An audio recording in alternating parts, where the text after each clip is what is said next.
أعوذ بالله من الشيطان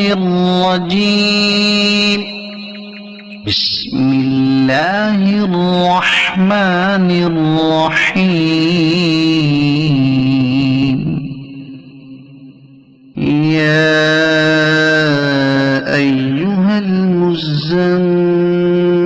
قم الليل إلا قليلا نصفه أو انقص منه قليلا أو زد عليه ورتل القرآن ترتيلا إنا سنلقي عليك قولا ثقيلا إن ناشئة الليل هي أشد وطئا وأقوم قيلا إن لك في النهار سبحا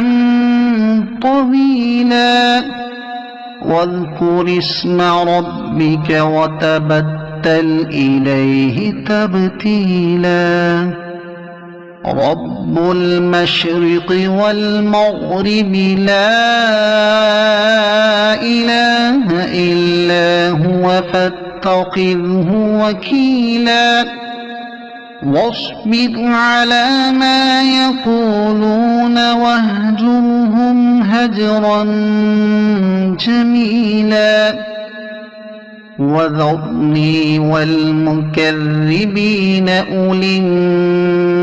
النعمة ومهلهم قليلا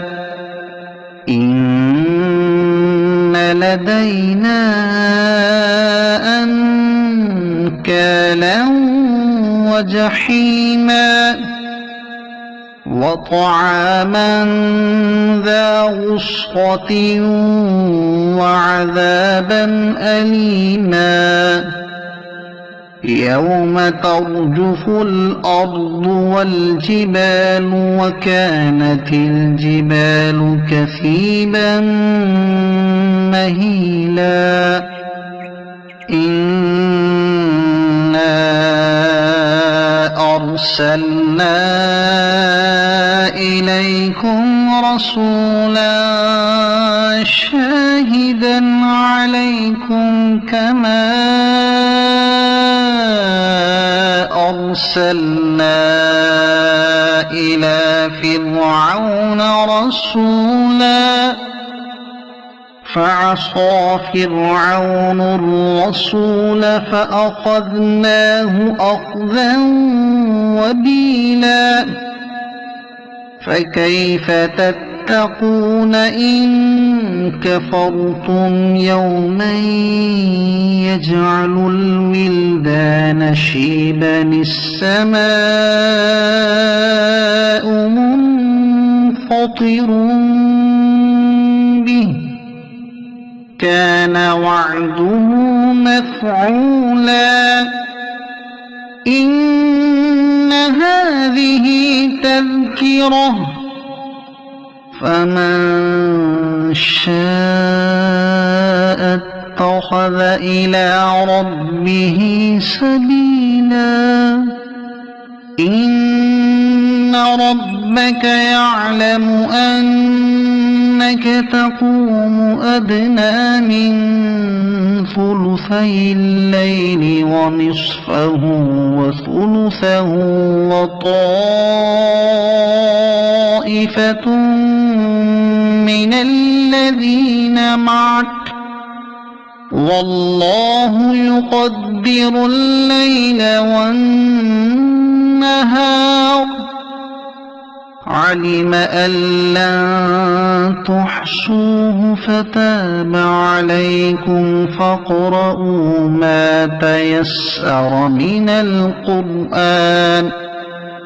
علم أن سيكون منكم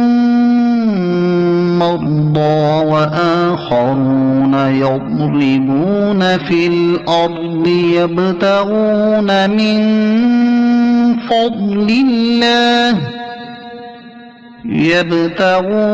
من فضل الله وآخرون يقاتلون في سبيل الله فاقرؤوا ما تيسر منه وأقيموا الصلاة وآتوا الزكاة وأقرضوا الله قرضا حسنا وما تقدموا لأنفسكم من خير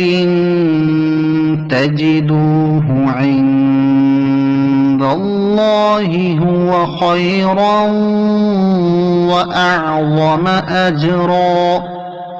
واستغفروا الله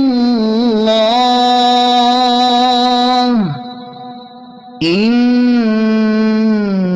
الله غفور رحيم. صدق الله العظيم.